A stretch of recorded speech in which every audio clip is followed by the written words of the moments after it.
the dissemination of the wisdom of Kabbalah will have to replace all of these writings, because in the wisdom of Kabbalah everything appears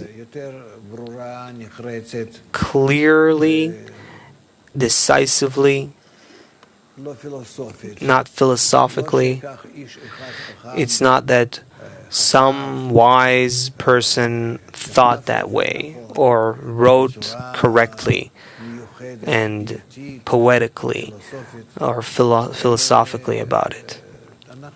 Rather, we need to only take people with spiritual attainment into account and advertise them. And I'm not, God forbid, against Ben Gurion or Zeitlin, but even though they write beautifully and correctly, we can't rely on them because it doesn't come from attainment. Therefore, we can somewhat use it here and there, use their writings here and there, yeah, sure. But to rely on it and, and insist on that, no.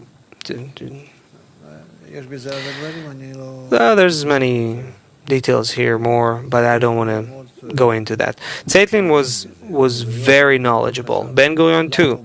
He thought, why did he run away from this whole political institution, the Knesset, the government, and so forth? He just left everything because he saw that nothing can be changed that way. That it all transforms into egoistic lines. I remember we saw the documentary about his biography.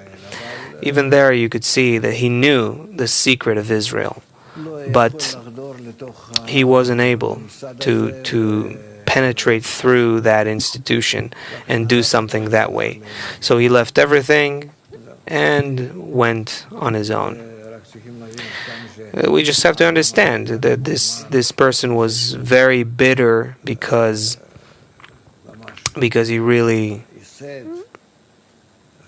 was the founder and the builder, and then he saw that eventually the way things happened, it was going to be destroyed.